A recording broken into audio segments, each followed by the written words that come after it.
Hello everybody and welcome back to what is probably the last episode of Citizen Sleeper 2, which is crazy. I am so excited, and also kind of sad that we've reached the end. We still do have a few things to do though. We have this right here, the reboot, which we know, I'm pretty sure is the end of everything. But we have some stuff we could do before that. We need to clear out Utsubo, finish the reboot, which we can probably do. We'll do that at the end, I'm pretty sure that's the last of it. We need to investigate Hexport with Kadet, which may be our last contract, and revisit Olivera. And we know that Juni is also up to something, but we won't get to see that for a little bit, so where to start? Well, let's take a quick look. This is going to be done in 2 cycles. This will be done in 1, 2, 3, 4, 5, 6 cycles. Maybe we stay until this is done, and then when that's done, we head off to the contract, and then go back to Olivera. Or we leave now and we come back. How long is it gonna take to clear out Utsubo? I think maybe let's head out. But we'll start with this. We do have some rolls, we might as well use them.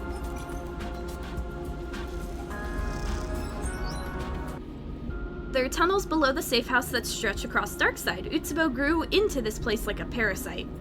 They really did, didn't they? Do this one. That's alright, we'll leave that for now. I mean, or should we wait? Because what if it's another contract? You know what, we are gonna wait. We'll wait and see what happens.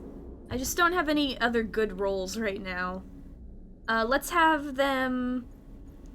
We'll have them scavenge fuel first, and we will end cycle. I want to get everything done. Hopefully I'm doing it in an okay order. What? Why? Rude! I can't do anything with those. I guess I might as well use them. There we go. We'll try. It's probably not gonna work, but we could try. Hey! It'll help. Not if it does that.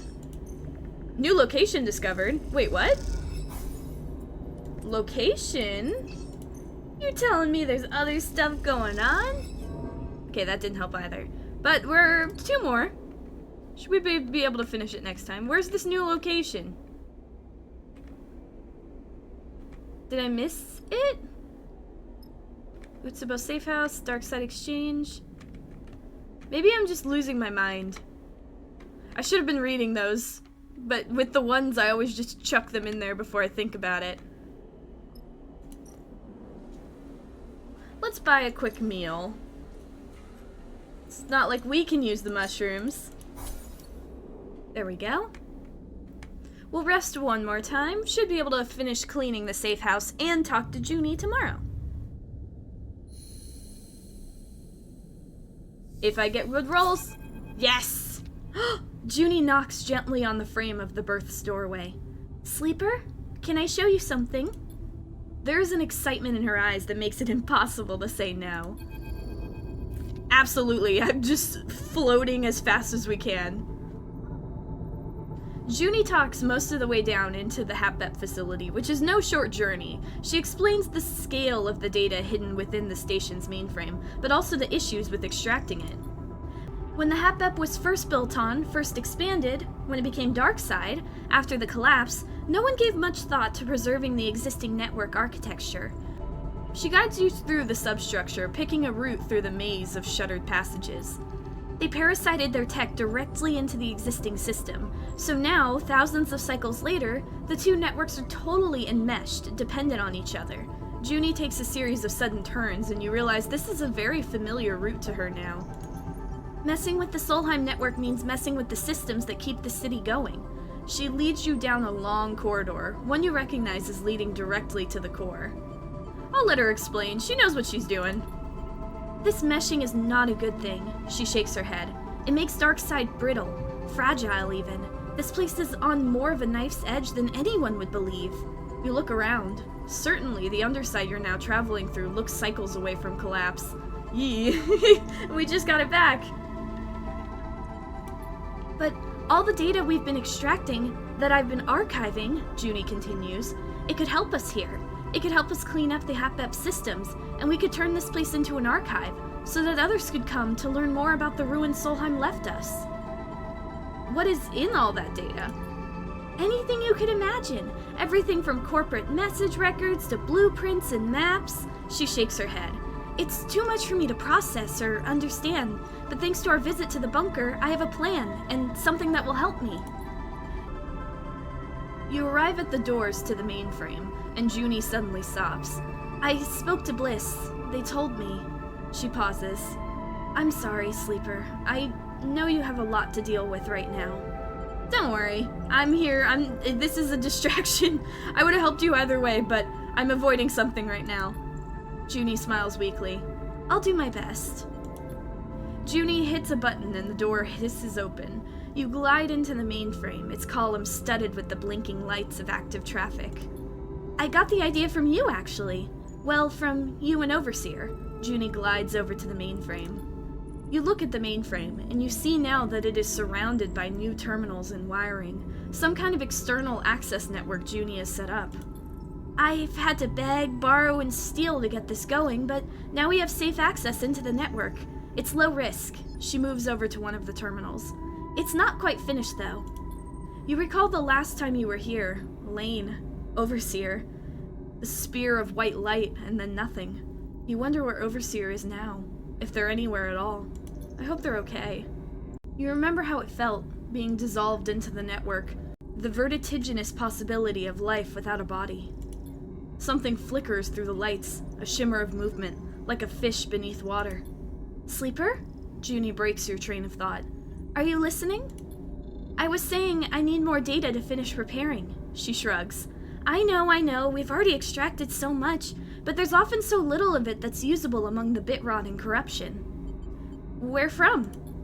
Helion Gate is the best place to get data. Apart from here, it's the biggest pre-collapse facility in the belt, and its hostile conditions mean a lot of it is untouched.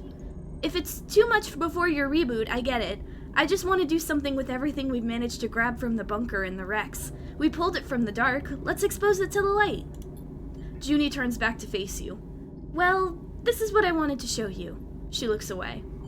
It's very impressive. I knew keeping you around was a good idea. You're awesome. You know what to do with all of this. I don't know if we would have been able to figure this out without Juni.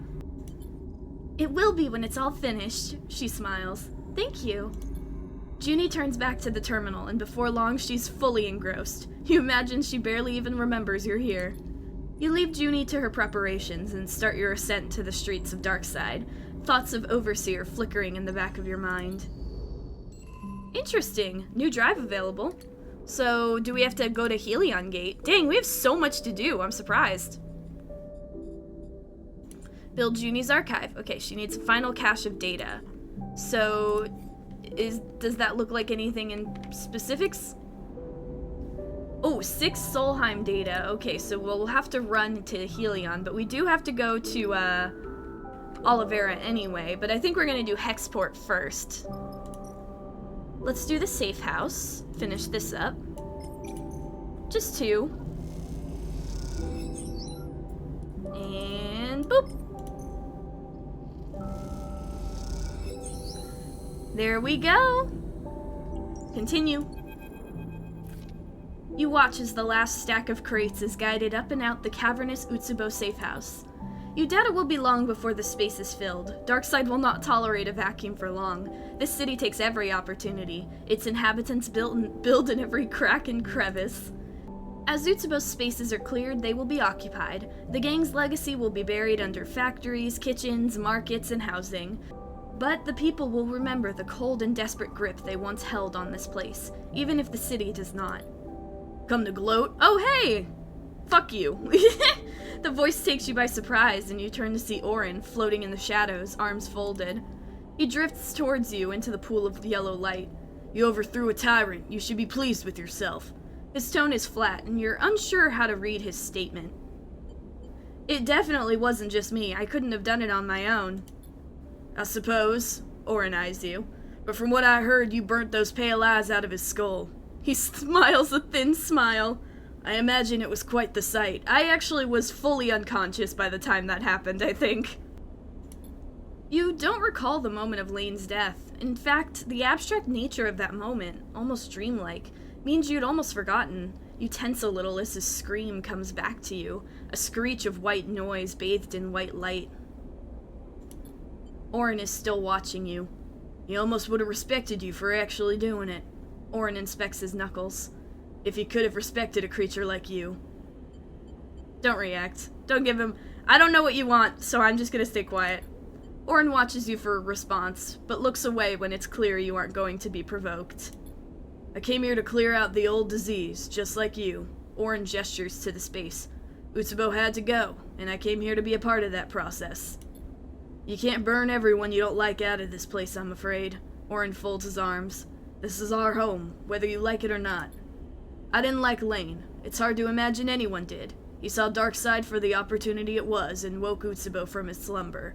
He turned a gang into an administration and a city into a machine. He was too erratic for my taste, perhaps, but he held to this place, shaped it into something. I see that you have no intention of doing the same. So what will happen now? Orin meets your eye. You've created a space that must be filled. Will you take responsibility for that at least? How about the people will decide? Democracy? I don't know, if this feels dismissive, but I don't like him, so I'll just say the people will decide. Oh, will they? Orin chuckles. I can see that you don't know the first thing about Darkseid and its people. Why are you talking to me? We've never spoken before. I swear. The people decided on Utsubo. You changed that. Now you want them to pick something else? They're opportunists, all of them. They will choose for their own benefit only. I feel like you are a dude who is very selfish, and maybe that's what you do, but I don't feel like that's what everyone would do, especially after getting out of Utsubo's thumb. But maybe that's naive. In the end, I should thank you. The city was done with Lane. Orin gives you a nod. And I will be honest enough to admit that you did what I didn't. Yeah, you're a coward, but don't ever forget that you're an outsider here, and Darkseid hates outsiders. Jesus. Before you can respond, Orin kicks off and glides up towards the upper levels of the safe house, leaving you alone in the empty space. Though you do not put weight to his words, they still sting. Perhaps you think there is something to them. Who are you to decide the future of a city, when your own future is falling apart each cycle? Is your decline a spiral that can trap others in its wake, or a necessary transition, the crisis before a new shape emerges? You hug your arms close to your sides, suddenly cold in the stripped bare safe house, and ascend once more. Ugh. I hate that guy. He just came here to be an asshole, I swear. Let's put some into interface. Nice. I don't know if we're gonna get enough upgrade points to upgrade the last one, but by then I don't even think it'll really matter. Let's see. Let me do a scrap shift. Just to use a good roll. Get some money. And then I think it's time for us to run off and check out, what's the word? Check out, Hexport. See what's going on there. But I need supplies.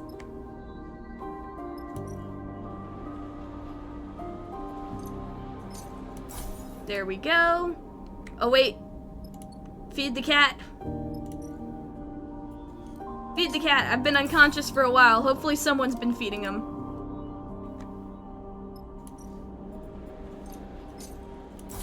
Okay, there we go. Now, onto the map. We have Hexport. The drive that ruined Kadet's life points to the dark drone mind experiments of Hexport. The only answers will be found in the remains of the station that exploded. So let's see, we're taking you. Bliss is not here, which sucks. I love Bliss. How about we bring...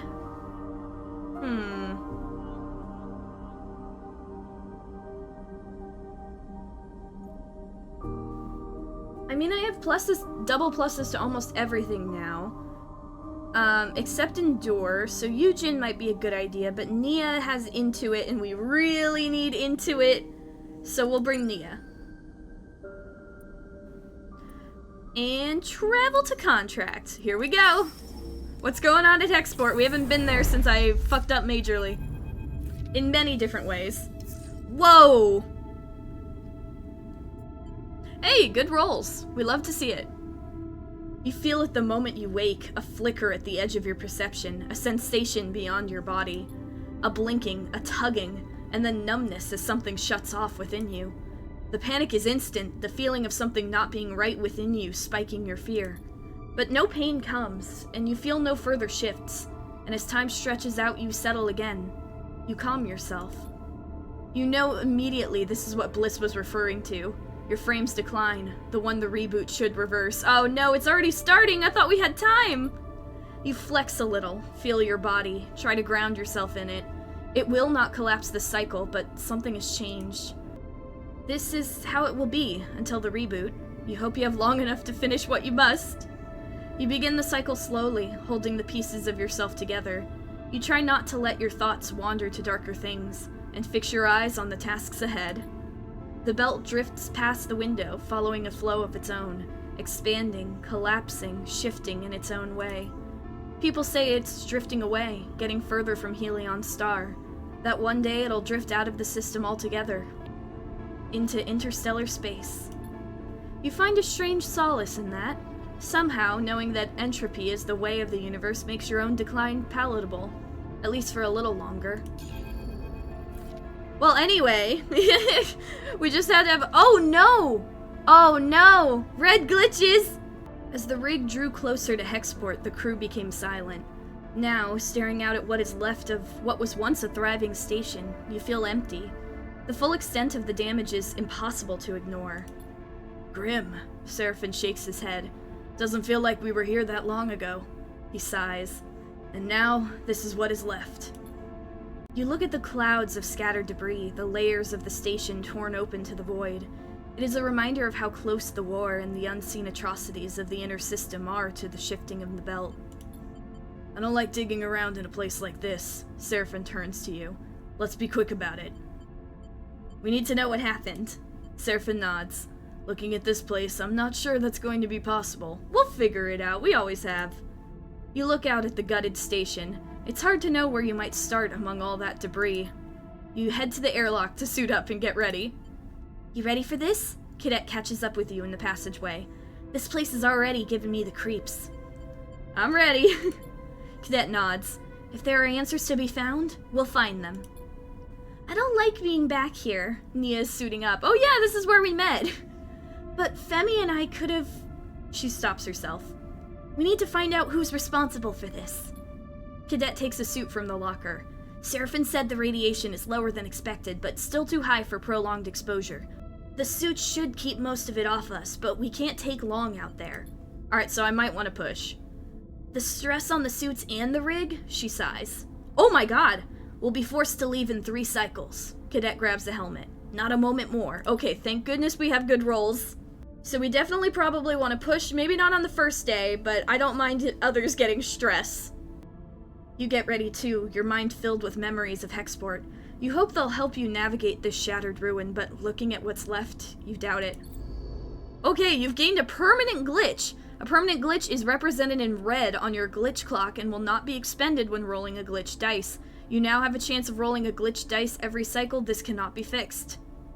Oh, okay. So that's gonna get worse and worse, I'm assuming. Alright, Ruined Exchange, Blasted Trade Hall. Search ruins. Oh, thank goodness we brought Nia. Most of Hexport has been ripped apart. Exploring it will be dangerous work, but how else to discover what happened? Hunt for data. Part of the shattered station's networks are active, driven by the fractured solar cells. Perhaps they hold some clues. Forensic search. Understanding what happened on Hexport means searching through the ruined station and piecing together the story. I'm willing to do my stuff here. We'll have Nia use her good roll. Ooh, 3. Like that. I like that. Okay. It seems like the station was ripped apart by multiple explosions. How is this possible? Let's find out! We'll do that one. Nice. Find most network nodes have a final bit of traffic, a strange broadcast. What is this? Interesting. Do I want to push now or do I wait?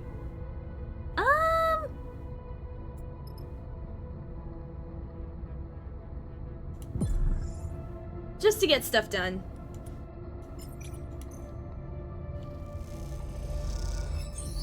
Yeah! There's something hissing in the open comm channel. What is that? Uh-oh. You hear that, sleeper? Kadet stops among the debris, just outside the ruined exchange. The search so far has been thankless, a grim slog through endless debris. You're glad of the break. You stop, floating in the dark, and listen. There's a hissing on the open comm channel, a hissing you've grown used to.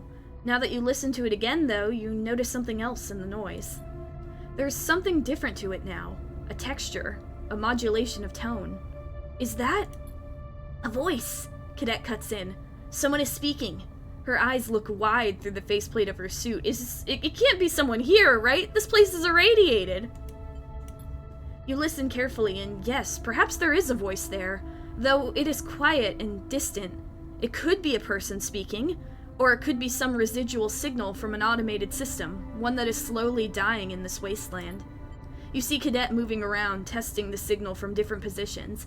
It's coming from the direction of the docks. Her voice hisses through the comms, layering over the broadcast. A survivor? I sincerely doubt it, but... Kadet meets your eyes, both of you hoping this might be true. It's probably just a comms echo. Seraphine's voice cuts over the comms. We can't go chasing ghosts, not with so little time left. You fool! You just told me not to do something, now I'm gonna do it! The rig can't sit out here being cooked by radiation, and neither can you. Seraphine's voice distorts and shifts. You should move to the epicenter, where the factory row used to be. That's where this all went down. But what if it is a survivor and we're leaving them to die? Kadet looks at you, and you know she wants to chase the signal to the docks. She wants there to be someone there calling out to you. You look over towards the remains of Factory Row, the epicenter as Seraphine called it. It is now a cloud of debris and fragments of bays, a shadow of what it once was. For the first time in a long while, you think of Karsten. You look back at the remains of the docks, a few warning lights and systems still flickering away in the ruins. With not much time left here, you have a choice about where to focus your efforts. Not much time! We're still on the first cycle! We got this! We can do both! Okay, the epicenter. Let's see, navigate debris. The debris itself is the most useful clue here, and searching through it might yield results. Map explosion. Looking at the debris patterns in the remaining sections of the station should indicate the nature of the explosion, in theory. Blast analysis. Factory Row was obliterated in the blast, but what was the cause and type of explosion? Okay, so we've got that. Ruined docks. Trace broadcast. That broadcast must have a source. By tracing the hardware used, it might be possible to locate it. Search for survivor. The voice on the broadcast must be a survivor. The signal came from the docks, so the search starts there. Okay. Oh, only I can do this one. That's okay. Kadet, why are your rolls so useless? Okay, you can do stuff over here. So maybe we can have you start over here, but I'm going to work over here. Let's see. We'll do this one because it's danger, so that might give us more. Yep.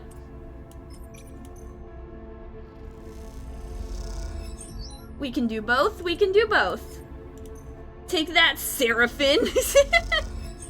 Look at that. We did it. We did it, and we're still on cycle 1. Oh, wait, we might not do it. Damn it. All right, Kadet. I don't care if your roll's bad. You just need to succeed once. There we go. That hissing on the open comms channel again. Could the survivor be close? Seraphine watches us float over this way, and he's like, God damn it. I don't even know why he tries anymore. Urgent. The broadcast echoes through your comms. Retrieval required. Conway Network agents, please respond. Wait, what? You float beside Kadet, the two of you shocked to silence by the sight in front of you. Both of you have traced the ghost signal deep into the docks, all the time wondering if it might be the voice of a survivor. But you'd not prepared yourself for this. In the corner of the docks, there's a nest of machines, a gathering of drones and motorized sleds, crane systems and docking clamps. A nest for the drone mind. Stop, please! The voice shimmers with distortion, relayed by the same carrier signal as the ghost broadcast. We wish to be recovered. The drone mind, a desperate and dying machine. You don't know the mechanics of what you're looking at, but you understand it. The drone mind fled here. But how? You exchange a look with Kadet, and she seems unsure of what to do. You switch your comms channel to the broadcast signal. We won't hurt you. Recovery requested. The drone mind's voice trembles with glitches. Confirm Conway Extraction's roles and identity. You wonder what this mind knows. Is it just an interface, designed to speak between humans and drones with the recognizable cadence of intelligent speech? Or is it a thinking machine? You hear a click as Kadet switches to a private channel. This thing is a weapon. Her voice is flat, unemotional. We should be careful what we say here. Confirm Conway Extraction's roles and identity, the drone mind intones. Please. Can we really lie? Will it know? I don't want to lie to it, but, it is a weapon. I'm gonna try and lie. You make up a designation that sounds plausible. Kadet turns to you and raises an eyebrow. She's like, what the fuck are you doing? Confirming with central control. The nest shudders. Confirmation impossible. Connection severed. Retrying. Look, Kadet hisses through the private channel. It's hardwired to the station. You look where she's nodding and see a single thick power cable snaking from an industrial wall outlet. The nest is clustered around the other end, huddling close to the fading power supply of the station like it's the dying embers of a fire. Urgent! The broadcast starts again. Retrieval required. Conway network agents, please respond. Kadet moves forward a little. I order you to deliver a report on your current status. This is a direct report from Conway Control. She turns back to you and shrugs. It's worth a shot. Confirmation impossible. Connection severed. The nest fades, then flickers back to life. Temporary bypass activated. Cognitive function, minimal. Power supply, minimal. Hardware, suboptimal configuration. No drone units connected. I am alone. The shift between communication registers between formal and human is unsettling. Code center compromised. Data extracted by third party. Self-destruct, disabled. Purge protocol, disabled. Parts of the nest fall away. The power draining faster as the drone mind attempts to draw more from the station. Please, the drone mind asks nonsensically. Please stop. Oh no. Did you destroy the station? Kadet moves close now, bearing down on the nest. It is little more than a pile of broken machines cowering in the corner as the power fades. Self-destruct attempted, process failed. Hardware purge attempted, process failed. Self-preservation protocol activated, propagated through the station network. Station failed. Central failure imminent, please stop. The machine in the nest begins to go dark. Please stop, please stop. Kadet turns to face you. It didn't do this, she sighs. It tried though. Tried to destroy itself and take the station with it. She turns back to look at the failing mind, hiding in machines it was not built to inhabit. It escaped into the network and ended up here. It isn't responsible. Responsible or not, that's enough. Kadet reaches over and rips the power cable from the wall, leaving it floating. The nest shuts off, the broadcast channel going silent. The bay goes dark. What was left of the drone mind, whatever protocol or data escaped into these machines in their network, is gone now. There is no hardware left to hold it. Come on. Kadet glides out of the room, leaving you among the dead machines. Alright, well, woo! Brain scratch! Meet the drone mind! Nice! Achievement gets. So we still have this one. Alright, Seraphin, I'll do what I'm supposed to. God! I mean, we can do it. We'll do it next time. Next cycle. I'm not ending the video now, don't worry. But yeah, we had pretty good rolls. And we're not stressed enough to break any dice yet. Please, please, please, please, please. Good rolls. Glitch dice. Glitch, bitch. But we're gonna have to start dealing with that from now on. We just have to try and get stuff done fast. And safely. So let's do this. Though Factory Row was destroyed, the explosion doesn't seem to have been from the inside out. Interesting. Alright, I'll take it from here. Wait.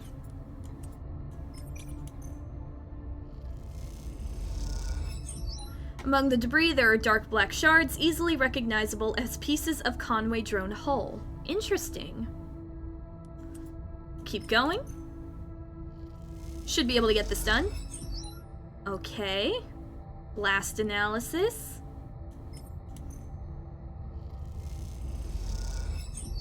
Okay.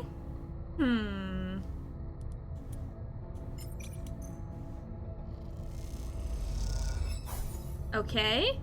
Blast marks on some of the plates which show the location of the explosion. I could get this up to a 5, but I don't really want to get stressed. I'll just send Kadet to do it. No. Come on, let's do this one. It can't get any lower. We just need 1. I won't back down. Then do it again. Damn it. Fine, I'll do it.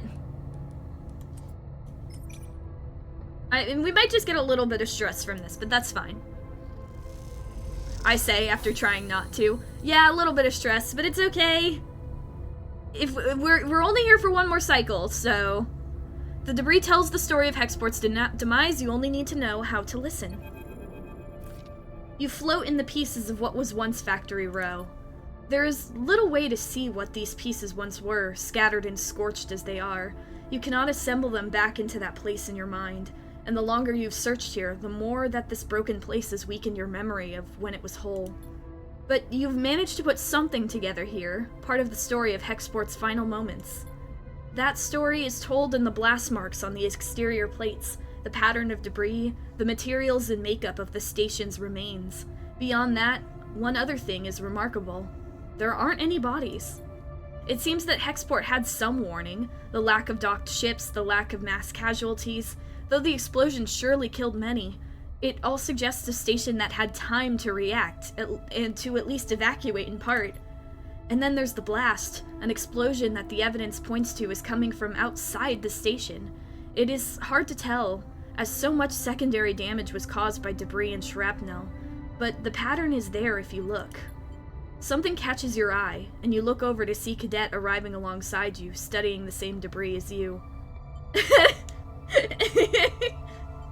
Oh, why into it every time? I'm not smart. Fuck it. God damn it. No matter how hard you look at the pieces, they just don't come together. Could it just have been an attack? The corporate war finally leaking into the belt? The explosion came from the outside. Kadet shakes her head. They hit the station because the drone mine got out, entered the network. You look at the debris. Kadet is right. This is why Hexport was destroyed. The drone mine got out, entered the network. Who knows what it might have done? Could it have taken apart the station itself, overloading every system, every airlock? Was its drive towards self-destruction that strong? Someone didn't wait to find out. Its escape sealed the station's fate. In the end, there's only one conclusion. Those who brought the drone mine to Hexport, who dug into its code and systems while it was alive, they ended the station. But who would do that? Who and why and how? Is there anything else we could do? I don't think so. Let me check the map. Yes, okay, contract concluded.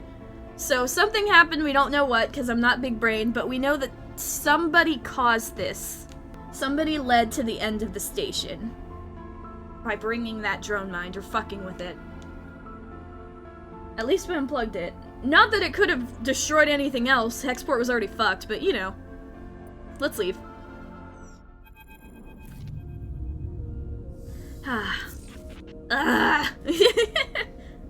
There's not much to celebrate on your return from the remnants of Hexport, but you're glad to be back here all the same.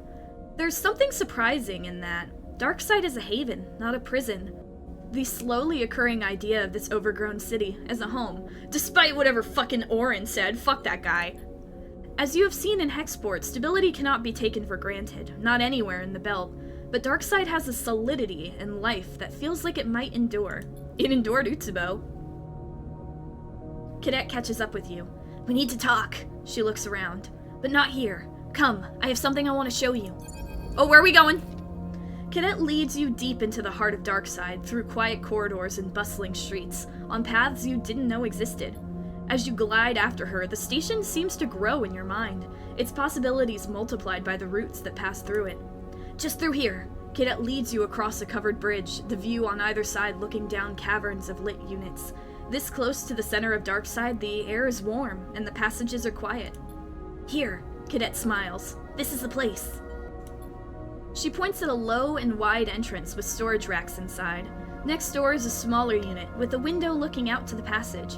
It seems like a workshop, perhaps abandoned or never finished. It is dusty and dark. I've been keeping an eye on it. It's abandoned. She glides inside and slaps a wall pad. Lights flicker on, illuminating a constellation of dust. She floats in the glittering specks. Looks promising? Kadet laughs. Okay, I know it's a wreck, but it's a start. When we've been on Darkside, I've been coming out here. I just happened to cross it, but I knew when I found it. I want to start again, Sleeper. She knocks on a metal wall. And this is where I'm going to make that start. What we saw in Hexport, what's left of it, just confirmed it to me. We can't stop these people. We can't stop the war. She runs a finger along the storage racks. We have, what? The drive? Our suspicions? Who can we pin this to? She looks over the workshop. I don't want to think about it anymore. I want to start again. I want to work, to ride my bike and courier packages till I fall into my bed at the end of the day with nothing left. Kadet picks up an old corroded tool from the racks. I want to build something here in spite of everything, in spite of the fact that they could take it all away, because that's the point. To go on living without conceding, to go on building or trying to build, something where we can find it. So that's what I brought you here to understand, so you'd know why I'm letting this all go. I understand. You could do the same, you know, Kadet frowns. We don't have to beat ourselves senseless against the truth. Kadet, you don't understand.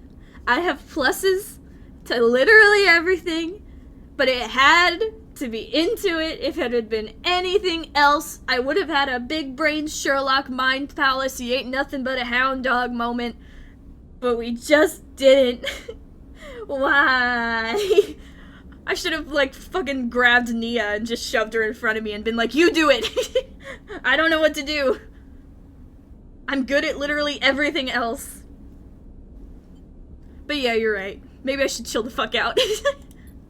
My old life is gone. Clearing my name on Far Spindle doesn't matter. The Spindeljacks will have forgotten me. But this place? Kadet smiles. It doesn't know me at all. You know where the drive is, what it contains. You know what happened at Hexport. Kadet's eyes shine in the workshop lights. Take it from me. It's yours now. I can't carry this anymore. I will. There's part of me that wants to do it with her, but if Kadet really just wants to move on, I think that's her right.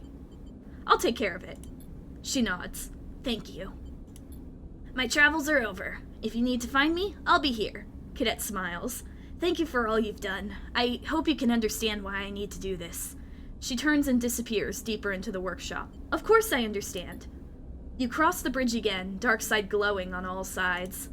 You think of the drive buried deep in some compartment within the Scatter Yards hub, filled with data worth destroying a station over. It's yours now. Maybe we should go and get that. That feels like a bad thing to just leave lying around. But you wonder as you cross back through the city, your mind racing. How can all of this end well? I don't know, but now I feel like we should run by Scatter Yards real quick. Oh, what's going on here? Kadet? Oh, Kadet's busy setting up her new courier service and trying to forget the path that brought her here. Alright, we'll leave her to that. Let's use these rolls before we go. Let me check our map, actually. Where the fuck are we again? Okay. The hollow's right there. Let's stop at the Scatter Yards. Or should we go... No, okay. So we'll go Scatter Yards, then we'll go to Olivera. Or wait, where's Helion Gate? Okay. Helion Gate. No, wait. Wait.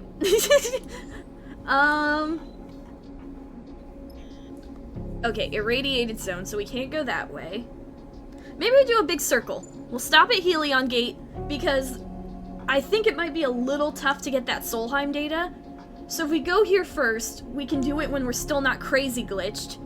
Then come back, give it to Juni, go to Scatter Yards, go to Olivera. I think that's a good idea. Let's grab some supplies before we go. Because we're gonna need to eat it while we're there. And we'll use our rolls while we're here. We'll buy some shit. Maybe we should fully fill up.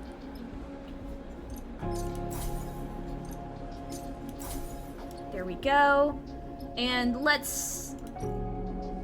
where's the scrapper market? There you are. And then we'll scavenge over there.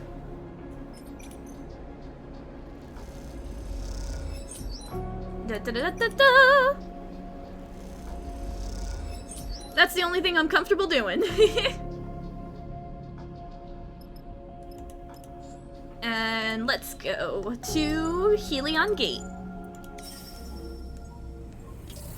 Because I want to make sure we get as much done before we glitch. Oh! Hey! What's up? Bliss has been in touch, Sleeper. Seraphin turns and looks over his shoulder as soon as you enter the cockpit. He's sitting in the pilot's seat, running diagnostics on the console. They say they're ready for the reboot. Did they say anything else? You know Bliss. Seraphin rolls his eyes a little. They worry. He turns fully in his seat. How are you feeling? A little rough. Seraphin nods, but doesn't answer. He seems to be thinking about something. Okay, well, if it's done, maybe we should just completely circle around, Dark Side and then come back to it once we have everything done. Just to avoid any possible unleavable cutscenes. I don't think there will be some, but just to be safe. I know the reboot needs to happen. Seraphin speaks slowly, carefully. And I know the risks. I can see all that. But I also know what happened last time. He pauses. And I don't want you to forget again. To lose all this. He gestures around the cockpit. Everything we've done. I can't say this, because we probably didn't think it was gonna happen the first time. I don't want it to happen either. Seraphin nods silently, unsure what to add. I'm not trying to scare you, I just needed to say that if this reboot doesn't go how we want, I'll miss you. I'll miss all of this. I will too. If you remember, Seraphin laughs shakily at his own joke. Oh, come on, man, that's too soon. Seraphin turns back to his pilot console. Whenever you're ready, we can go to Flicker Row, to Bliss. Seraphin pokes at the console in front of him. If you have things you want to wrap up first, I understand. I would too. Here, Seraphin tosses an object in the air of the cockpit, and you catch it. Take that with you when you go to Bliss. It's good luck. Oh? You open your hand and see a familiar metal disc. A coin. Its engraving rubbed away to little more than vague shapes and signs. Tala gave it to me. Now it's yours. You can't run from this forever, alright? How did you know what I'm trying to do? He glances over his shoulder and smiles. We've done enough running anyway. He turns back to the console and returns to the diagnostics. You leave the cockpit and run a hand along the ribbed metal wall of the passage outside. Is it really possible that you could forget all this? All of these layers of memory, of experience? Perhaps you can put it off a little longer, take another tour around the belt, tie up loose ends. Or perhaps you've had enough of that. Why try to escape the inevitable? You try to recall how it felt when you woke after Lane interrupted the first reboot. Even that is fading to a hazy memory, told by an unreliable narrator. Maybe this is just the next step then, one of thousands that put you here, and the first of the thousands more that will take you onward. You come out of your thoughts, still unsure, still aware that the decision of when you take that step, ultimately, rests with you. Well, Seraphin's coin, a good luck charm to guide you through the reboot.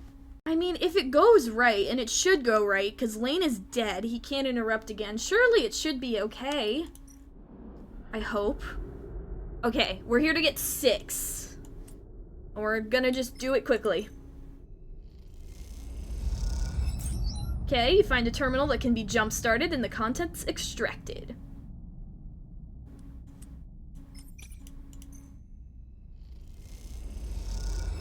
Two.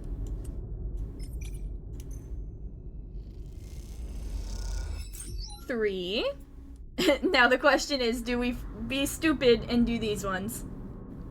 I mean, we have supplies if we No! Oh my god! Absolutely not. Yeah. Wait, I just fed the fucking cat. I meant to feed myself. Well, you should feed the cat too. Don't forget to feed your cat. But, what the heck? Do I even risk this one? No, no, no. We'll wait one more cycle. I'm not trying to fucking die before the reboot. Okay, there we go. I mean, not really, because we literally needed just one more. There we go. Get this one. Nice, we just need one more. Come on, baby, luck be a lady tonight! No! Never!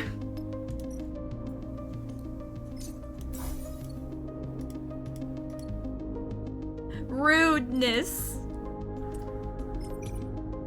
Never say never!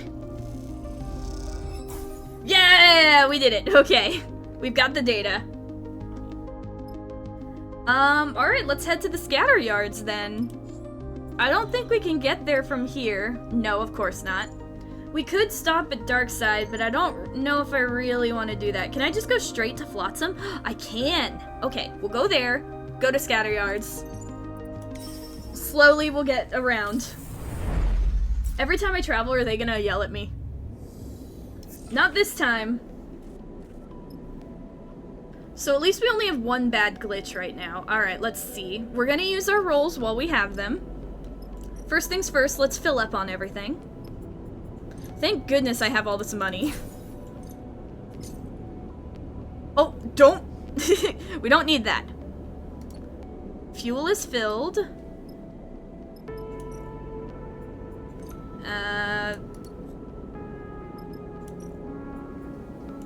And so is supplies. Let's do some quick work over here. Nice. What about over here? Nice!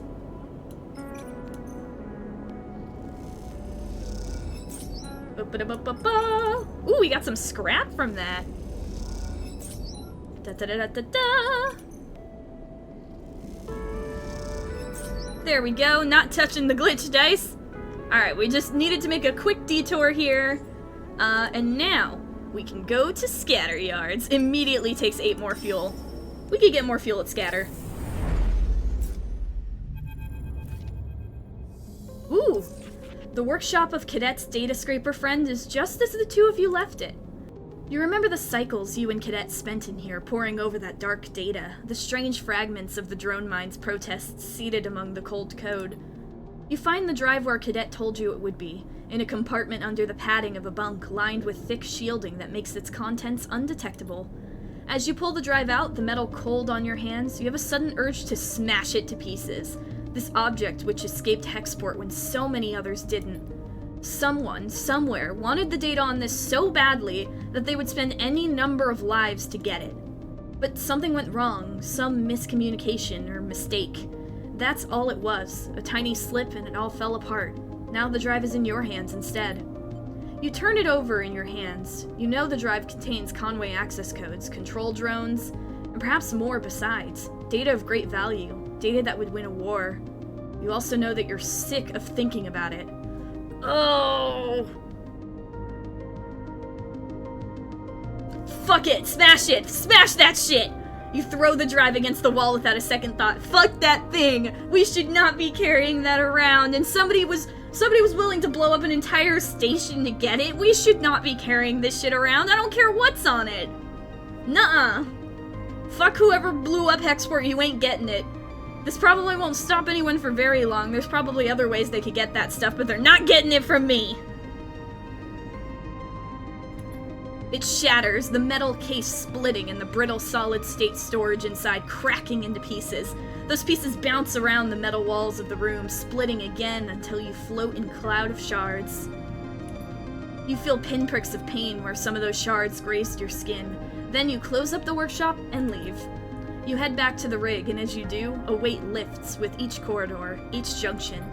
As you board the transit shuttle that will take you to Marco's yard, back to the rig, you think of Hexport and what is left of that place. You'll never forget what happened to the station, but you will not let it steer your future. Kadet refused to be sucked into that web of secrets, and now you refuse too.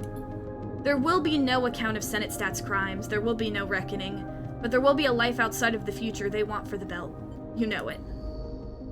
Ooh, refuse to hand over the drive from Hexport. Stranger danger. Wait, who the fuck is that? Who are you? Excuse me? I didn't meet anyone, I just broke it. Wait a fucking minute, is that Castor? Oh, that fucker! Oh my god! That bitch, I should have known! Of course he had something to do with it. I remember him trying to get us to do shady shit. And in some endings we did. And he tried to control us that one time, didn't he? Oh. So if I had kept the drive, then does that mean I would have seen him and he would have asked for it or something like that? Either way, he didn't get it. Now I'm just imagining him watching me through the window and being like, ah yes, when they get out here, I'll have my evil plan to get the drive back, and then they just watch the sleeper smash it immediately, no hesitation. Okay, maybe something could have happened there, but it didn't. But that's alright, we got the thing done. So hell yeah. Where can I... Let's see.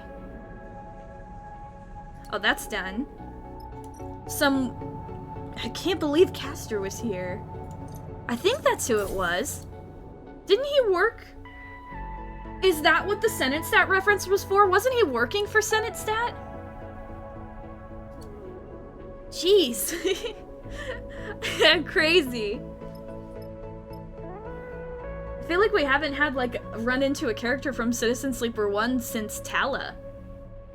I mean, you know, there was Ankhita too, but, like, we haven't run into anyone else. So, Castor's around here somewhere. We gotta kill that guy. He causes trouble in every game. If there's a third Citizen Sleeper game, I don't know if there will be, but if there is, watch, he's gonna show up somewhere. That punk. Well, not my problem anymore.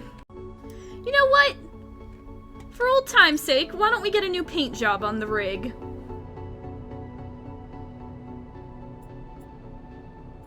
Let's get the spindle paint. A tribute to where we escaped to after Hexport. Plus, look at those colors. Very nice. Just one little more fun thing before we move on. To Olivera. It'll take most of our fuel to get there, but we need to go there, so we might as well. Confirm.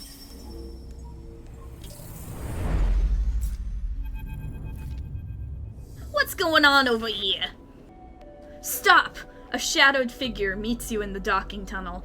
No saboteurs allowed! Hey kid, Seraphine glides forward and ruffles the figure's hair. Still playing sheriff? Nah, just bored. Xander grins. What are you two doing here? He glides alongside you and Seraphine as you drift through the tunnel. None of your business, Seraphine pushes past. No offense, kid, but you aren't actually the sheriff around here. You pass through the familiar doors and back into Olivera. A surprisingly pleasant feeling, oddly like coming home. You came! Cadence is there in the docking concourse waiting to greet you. I'm impressed. I'm dying. Seraphine's face immediately erupts into an uncontainable smile. Cadence, he turns to you. You two remember each other, right? How could I not remember her? She's awesome, but also you had the most awkward way of announcing to me that you two are a thing. So what do you think of Cadence? Sleeper saved the colony. Cadence's deadpan answer seems intended to cover for Seraphine's awkwardness. Yeah, I remember them. The four of you descend down through the docking tower together and into Olivera itself. The colony looks much the same as when you left, though you pick up from Cadence that changes are coming. Carmen's back with a vengeance since Darkside, Cadence smiles. He's all about expanding and improving the colony, which is why I asked you to come, Sarah. The nickname slips out, but both Cadence and Seraphine clock it and glance at you. Why am I a part of this? Why am I a part of this, guys? You're adults. As you reach the core of the colony, you see the increased activity. There are more colonists than you remember, and they move back and forth with purpose, carrying crates with tools, and chatter less than usual. We need all the help we can get to sort the place out. Cadence notices you watching the stream of freight and people. Carmen wants to do some kind of event, an anniversary, I think. Honor the founders and all that. Gotta be a big party, Xander grins. Can't wait. Don't let this kid have any alcohol. He's already threatening people with a fake shotgun. Can you imagine? So, Cadence looks between you and Seraphine. What do you think? Up for some colony-mandated manual labor, she grins. Hey, labor's what I'm all about. Seraphine gives you a sideway glance, observing your response carefully. How could you say no? Exactly, I'm here to help. Where am I helping? What am I doing? Just help out. Oh, Olivera's independence. Olivera's a new colony, and is still establishing itself and needs all the help it can get to grow and thrive. Well, if only I had not shit rolls. Oh, I could do this. You work hard and quickly alongside the other volunteers, and the yields are good. Yeah, we'll bounce around and do a bunch of stuff here.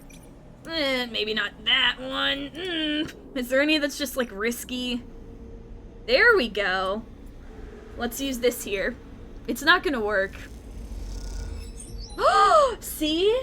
If you're pessimistic, things work out! No, I'm kidding, I'm kidding. Alright, alright. Oh, it gives me energy to work here. Okay, I like that. Nice.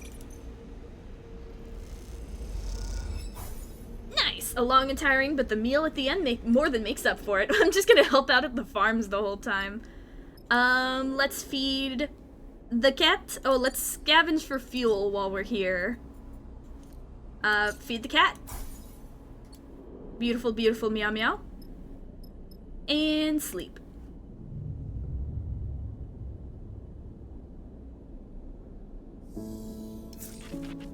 That's better. Do I have +2s in anything else? No, the others are endure. Oh wait, I do have stuff at the refinery shift. I could do that. Let's do this one. Plus danger might give us more. Here we go. Another one. Alright, more than halfway, and now we move back over to the farms where consequences be damned. Boop-a-da-boop boop boop. There we go. Another one. We're helping out. That didn't help. This one. It's not gonna work. Oh my god, maybe I should go to Vegas. When I broke even on those last two, I lost one and gained one, and I'm like, yeah! Let's go gambling! And let's end cycle again. We're getting there. We might start getting another glitch. It has been a while. Oh, no! I appreciate. I don't appreciate these fucking rolls. Jesus Christ. This is why we're staying at the farm. The scrap can take care of themselves. There we go. Try again. Nah, I had to fail sometime. Nope. Maybe I shouldn't go to Vegas. There we go. Oh, no, I should go to Vegas. Should I go to Vegas?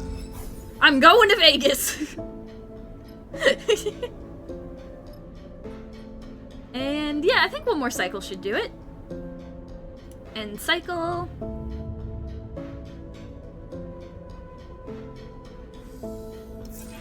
Uh-oh. There it is.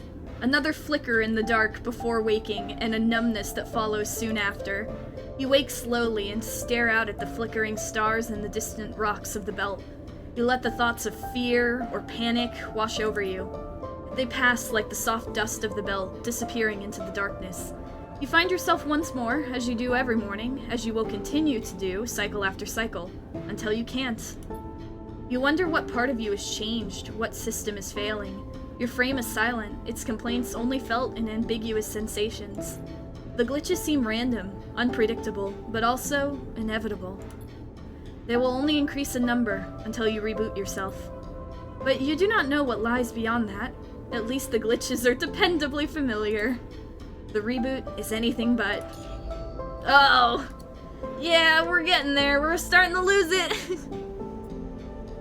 But not yet. Let's go gambling.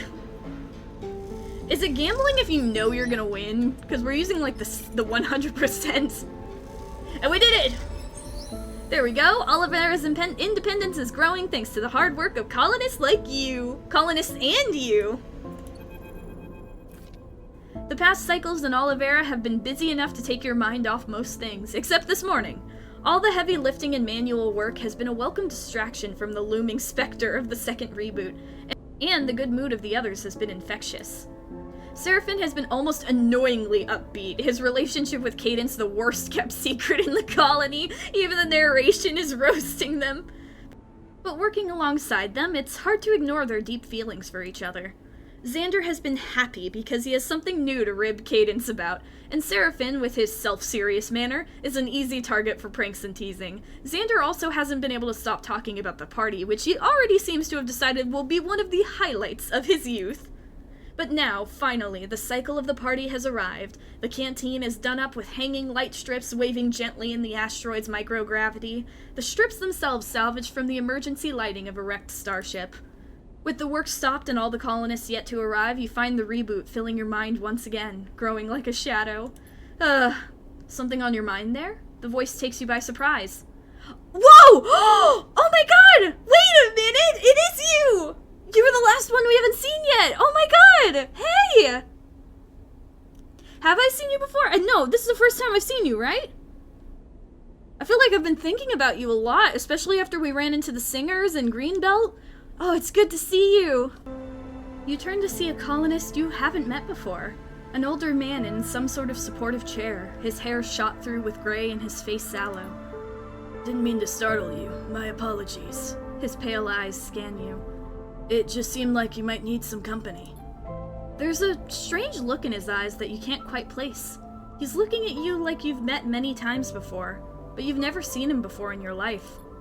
Looks beautiful, doesn't it? He gestures to the canteen with its hanging lights, his chair propelling him forward with little puffs of air. The young people did such a good job. Warms my heart to see it like this. Never thought this rock could be a home. He looks sideways at you. Have you lived here long? Oh, since the beginning. Before there was a here, he smiles. Back when there was just a wreck and a rock. But let's not chat about me. I want to know about you. He turns his chair a little. What's eating you? The way you were staring at those light strips, it was like they were about to leap down and strangle you. His chuckle becomes a cough. I'm afraid of the future. I can see that. I am myself most days. He sighs. After a certain point, you realize it isn't going to get better, so all you have to wait for is things getting worse. This body of mine is on a downward trajectory, that's for sure. But it's mine, and I've grown into it, and I guess in the end, I like it because it's mine, and it'll carry me all the way to the end, and then go on and become something else entirely. I don't know why, but that thought always helps me. He coughs 3 times, hard, like gunshots. The colonist squints at you. Sorry, I'm not good with reassuring people. I just remembered that. He smiles. But I do like chatting. He looks back at the light strips. Really lovely, isn't it? Just beautiful. You look back at the light strips now, as the hum of people arriving filters into the canteen. There's something in the air. Anticipation. The sense of a rare moment passing through. Something to hold on to, and then let go. The light strips really are beautiful. When you turn back to the old colonist to agree with him, he's already gone. Hey, sleeper! Seraphin pushes through the now gathering crowd towards you. Got you a drink. He offers a pouch of some amber liquid. Oh, thank you! Oh, this is a good time to mention, I actually was able to get one of the Citizen Sleeper makeshift plushies with the stray. I'll put it on screen right now. Look at that little guy. Absolutely adorable. And it comes with a little ration pouch. I just thought of it because of the amber liquid. I was like, oh my goodness, he has one of those. It's so cute. It actually came at the same time as my Ondu plush from Tavern Talk. Amazing. Anyway, back to the game. Hey, Cadence comes up alongside you and hugs you with one arm. Oh, I want hugs right now. I wondered where you were hiding. She smiles warmly at you with her infectious smile. You think about mentioning the old colonist to her, asking her about him, but Seraphin hushes the two of you. Carmen's about to start. You follow Seraphin's eyes to the front of the canteen, where, above the heads of the now quite large crowd of colonists, Carmen floats, surveying the room. We meet this cycle, Carmen begins, his voice loud but clipped, formal in a way you haven't heard before. To first remember those founders of this colony, those lost and still with us. I'll never forget the distress call that brought me here, to the wreck of the Pilgrim Seed, and I'll never forget the scenes that greeted me, and I know some of you were there too. A rumble of acknowledgement moves through the crowd. But I also know that many of you weren't, that many of you came here to take refuge from other troubles, and I would like you to be able to remember too. You glance at Cadence, her eyes fixed with incredible intensity on Carmen. They look wet in the glow of the light strips. There were thousands of refugees on Pilgrim Seed, and too many, far too many were lost. Those from Ember's Step, Ember's Song, Ember's Hearth. Those from the Three Sisters, from Erlen's Eye. Oh, that's true, because a lot of people from the Eye fled. Our sleeper didn't. Canonically, at least in my world, our sleeper is still on the Eye, which is protected. So we have that at least. Many are not here in Olivera any longer, taking their own paths across the belt and beyond. But we acknowledge them all, remember them all. Lost and found, present and absent, because without them there would be no colony here. Before the wreck, Olivera was a handful of buried bays, a scrapper hideout, a place for old and tired mercenaries like me to hide themselves from the universe and forget what they had done. But when the Pilgrim Seed was wrecked, it brought the universe back to Olivera, and I could not hide any longer. Carmen stares out across the crowd with a hard glare. We built this canteen from the Pilgrim Seed. We built our homes, our farms, our refinery. We built our independence from their failed hope.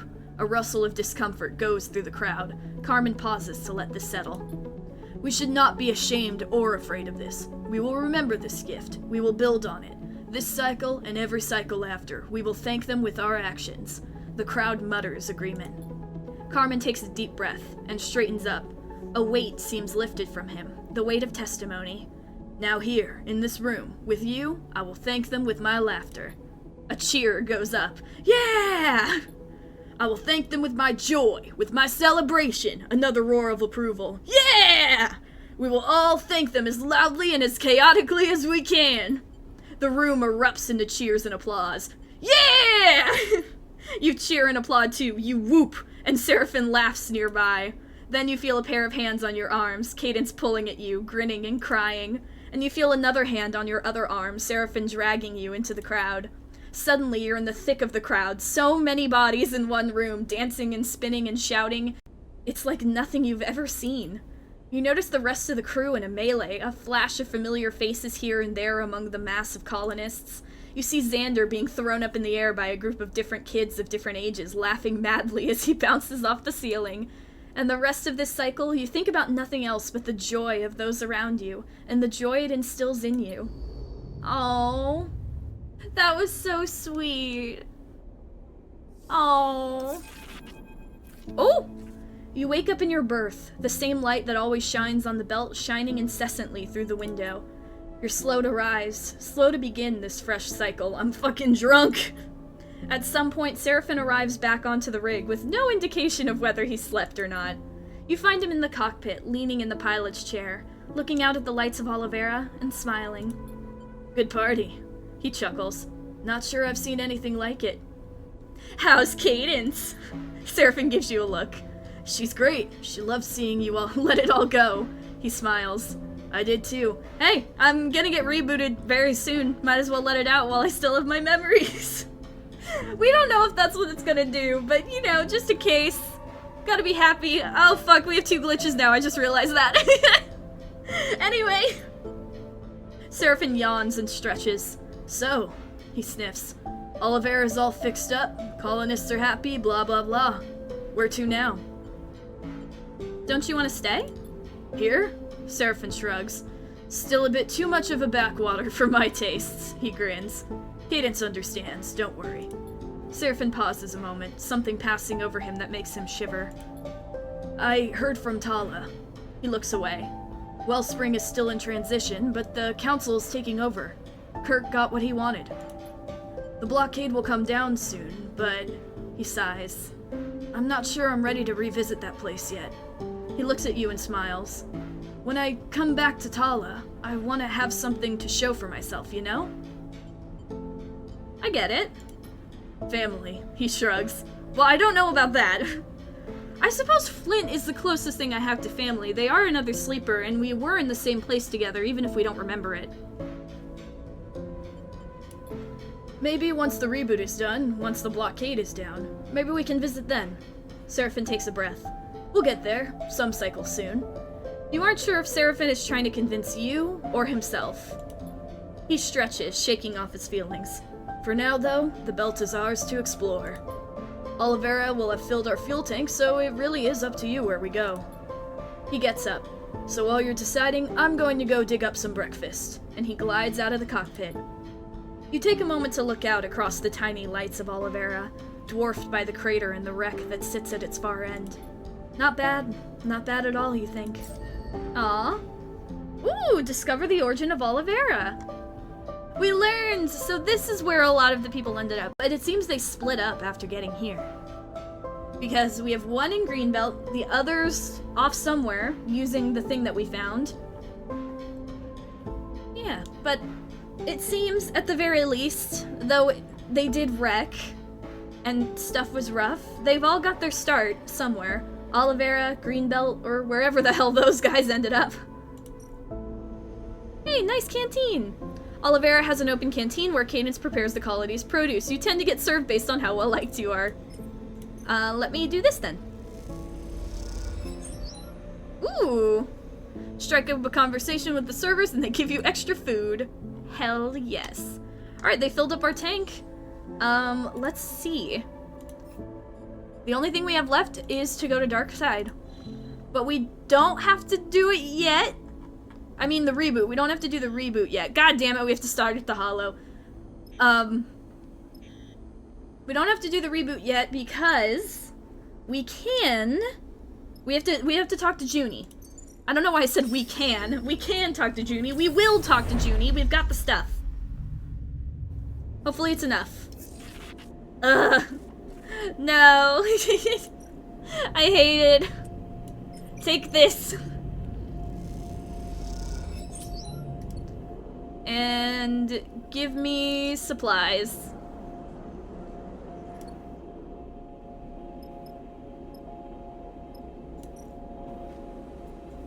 Supplies!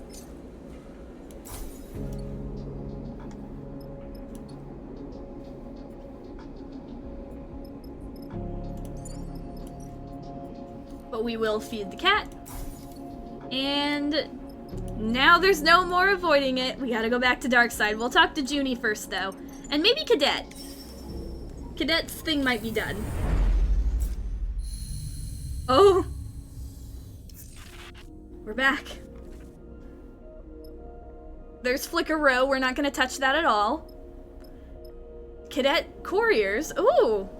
Dispatch shift, courier shift. Kadet is short-staffed and happy to lend you an airbike and take passages across Darkside. Oh, is this what the TTRPG is about? About Kadet setting up her life here. They made a TTRPG. I'll try and link it in the description. It looks really cool. I've been meaning to play it. Maybe I should record myself playing it. I don't know. I'm still trying to figure out my setup for painting minis and stuff, so that might be something good to try out. We shall see. But, first things first, Habet facility. Oh, thank God it was 6. As soon as I got all of them and left Helion Gate, I was like, watch, it's, like, I don't have enough.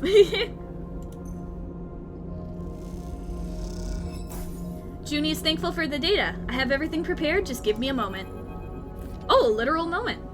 You've been waiting for what feels like a long time. Juni insists you can't help. so you find yourself floating in the baking heat of HapBet mainframe while she taps away at her terminal. We need a fan, or like ice packs. As you do, you can't help but shake the feeling of a presence nearby, one that you're coming to understand as some remnant of Overseer.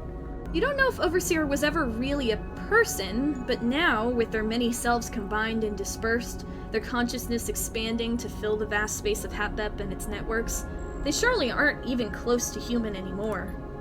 You think of them as a ghost, but perhaps now they're better understood as something less mournful, as a system, a process, a thing becoming. The entire station is their body. You can't help but wonder how that feels. And we are ready. Juni hits a key on her terminal with percussive force. It'll take a little while, but she'll be online in a few moments. She looks flushed with excitement. She? Weren't you listening last time? Juni squints at you. Don't tell me you drifted off. I was thinking about the Overseer. Juni shakes her head.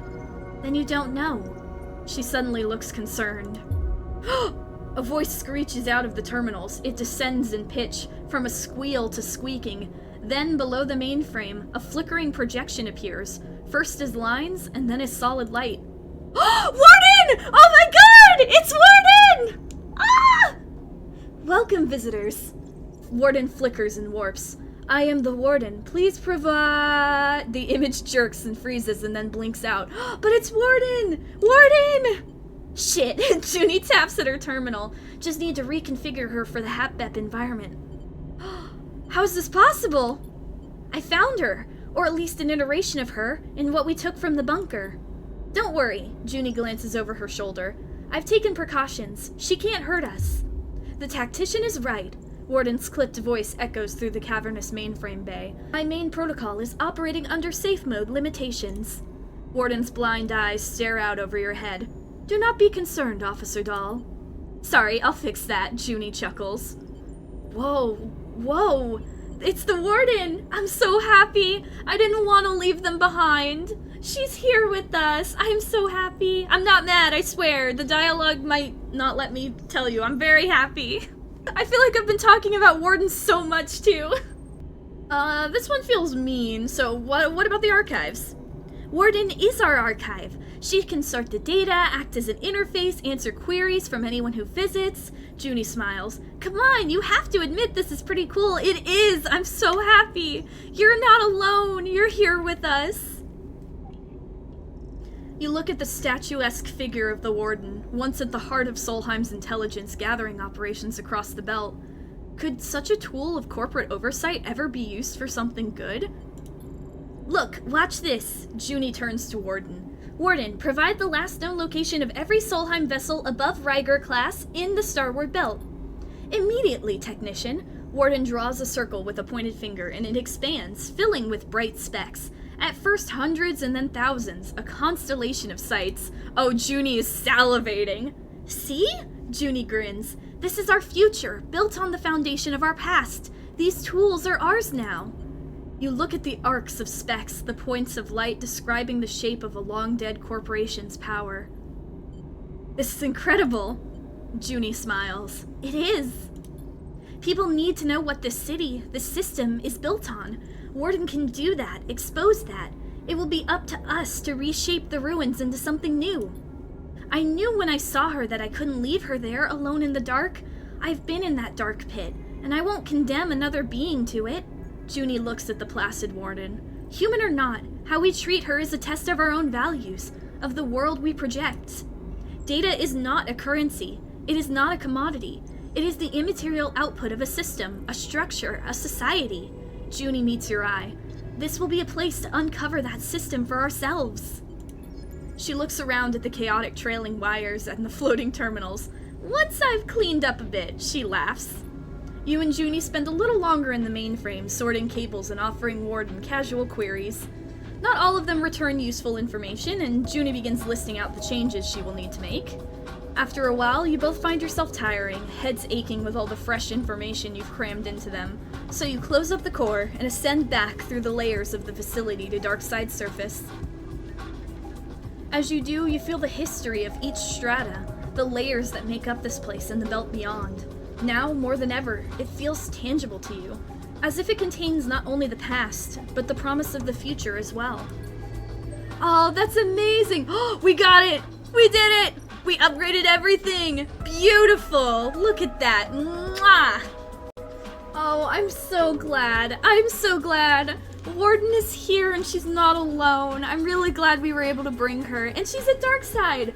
And I am with Juni on this one. Solheim had so much stuff that we don't really understand. But by learning to understand it, and being able to use it, we can help and protect ourselves, especially from like Senatestat and Conway. We can make people's lives better. We just can't let that power get to our heads, you know?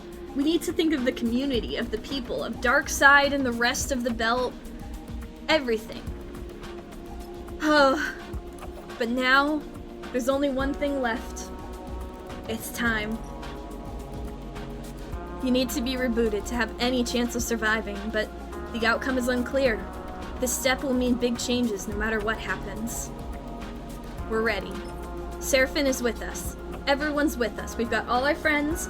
Warden is here. Overseer's watching out for us somewhere. We're ready. You wait outside the shop where Bliss is set up and turn Seraphine's coin over in your hand. You're ready. You turn Seraphine's coin over and over in your fingers as you stand in Flicker Row, crowds rushing past on their way to whatever future awaits them. Your fingers glide over the worn metal, as you imagine Seraphine's have, Talus have, in moments of anticipation. Perhaps others, before the coin came to be Talus, have repeated the same ritual, the same nervous routine. But their fingers were human, born, not made.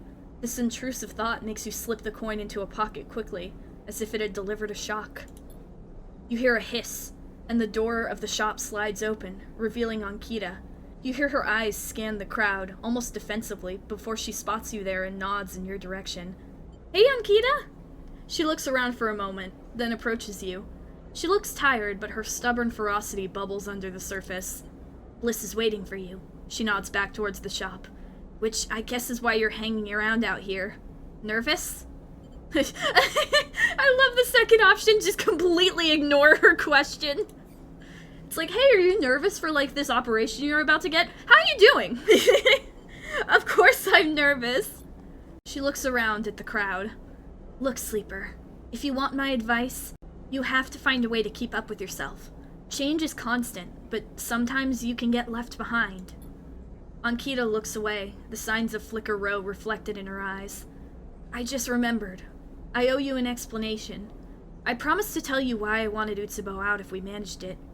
She shakes her head. I guess I'm not very good with promises. Why did you? Ankhita is still staring at the signs. I grew up here, Sleeper. Did you know that? She doesn't wait for an answer. After I came to the Belt, after Bliss and I... She pauses, not wanting to say it.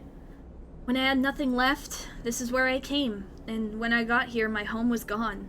She grimaces. Those Utsubo bastards had destroyed it, strangled the life out of it.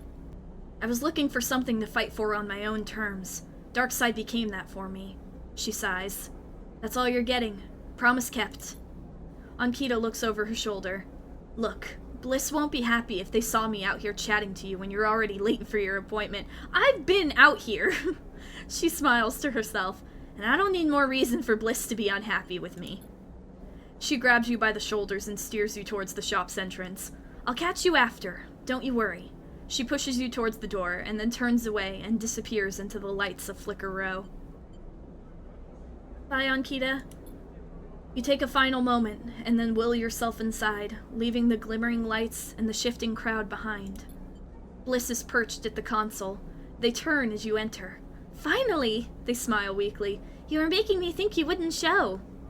I saw Ankhita. Oh, yes. Bliss looks away. We're talking again. She has a lot to do and she needs the backup. I don't think Ankhita does very well unless she's busy, so it's for the best. Bliss shrugs. I don't think she'll ever change, but people surprise you sometimes. They smile tentatively. Anyway, Bliss sighs. This is not what you're here for. We need to focus on the reboot. I know. I'm sure Seraphine told you, but everything is ready. Bliss gestures to the 2 couches with straps, freshly built connectors, and a bundle of wires at one end. I hope it'll be comfortable for you both. Where's Flint? Was just getting some air. Flint leans in the open doorway, watching you both. Their pale face looks even more drained of color than usual. Oh, at least Flint understands. Like, they're probably very nervous too. Flint comes inside the shop and nods to you. Let's do this. They take a shaky breath. I'm ready. Flint and Bliss go silent, and the sound of the crowds outside filters gently into the room, mixing with the whine of the air cycler and the hum of the terminals. There's not much more to say. Bliss looks at you both. Okay. They pause. Let's begin. Bliss helps you and Flint onto your couches. You settle there and slide your arms and legs under the straps that will keep you in place. The connector, with its thick bundle of wires, waves above your head. It's hard not to feel exposed, lying here on your back, anticipating what is to come. It's even harder when the memory of waking up to this very same ceiling, with its bundles of dangling tech and scratched plating, forces itself into your mind. Yeah, that wasn't a very good way to wake up, and that's like our very first memory. You've been here before. Last time you woke up to fear and panic, woke up to a desperate escape and a shattered mind, a reboot interrupted. The thought sets you trembling. But then, staring up at the same ceiling, the trembling dissipates. After all, you're back here now. That means you survived this crisis, grew from it. You took the hit and bounced back, unbeaten. All good there? Bliss's face floats into your vision. All good. Bliss smiles. How about you, Flint? You turn your head to see Flint lying beside you, stiff and still. They manage a tight-lipped nod. Looking at Flint, staring up to the ceiling, like you were a moment ago, you feel a rush of sympathy. After all, they haven't faced this before, like you have. They're stepping into a future they cannot see. You've been here before. Now you're just completing the journey. Reach out. You raise an arm, reaching across the gap between the couches, and your hand touches Flint's. They do not look at you, but they grip your fingers in theirs tightly. Flint's fingers feel different to human fingers. The thick vinyl skin, the repair patches, the pressure of the metal skeleton beneath. You know this is what your touch feels like too, and that recognition is like a connection being made. You close your eyes and feel something flowing between the two of you, a solidarity so embodied that it reverberates within you. I'm connecting you to the terminal. Bliss's voice already feels distant, lost in the noise. You feel the cold click of the connector, the sense of flowing data. I'll be here when you wake up. In the dark, you feel restless. You shuffle your fingers, adjust your position against the couch. It takes you a moment to notice the sound is gone, the rumble of the crowds, the hum of the machines. This detail unsettles you, and so you search for reassurance. You think of Bliss's words, I'll be here when you wake up. You focus on them, on the possibility of waking up, of being somehow renewed. But what would that renewal look like? Your eyes blinking into the lights of Flicker Row. Bliss, Seraphin, and a renewed Flint beside you. But what then? Travel. A line stretching out on a screen, a vector leading you ever onwards. Why stop now? But how far does this line stretch? What does it encompass? The belt. This soft curve of rocks, bridging the edge of the system and space beyond. There's enough here for a lifetime, maybe more, emerging in the shadow of the collapse. But where does the vector terminate? I think Seraphin and Olivera, Tala and Wellspring, Juni and Helion Gate.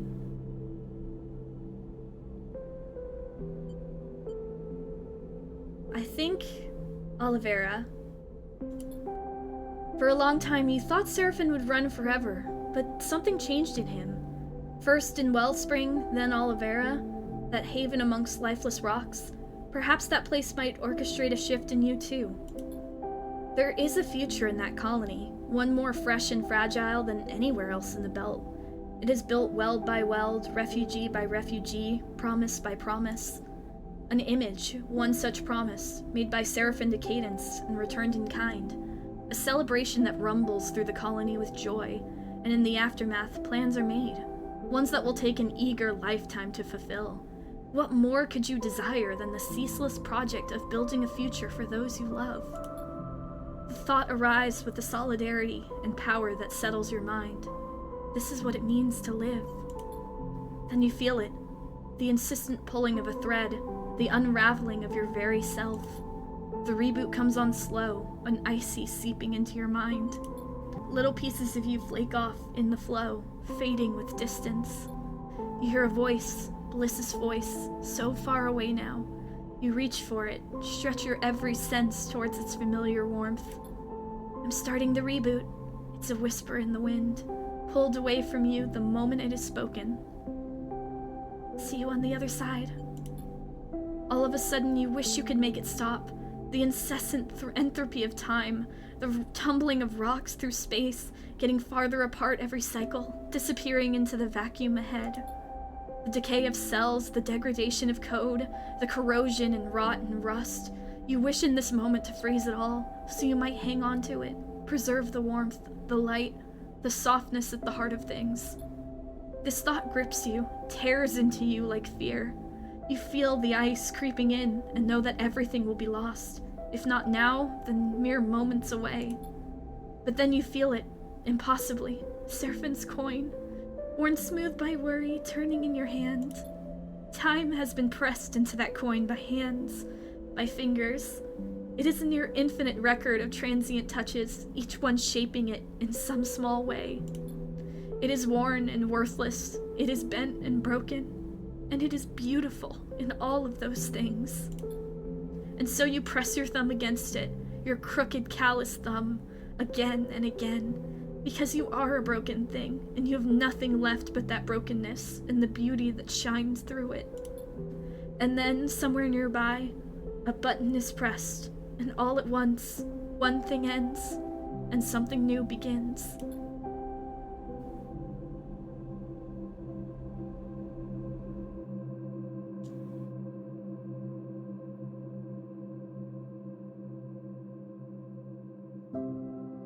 Oh, wow.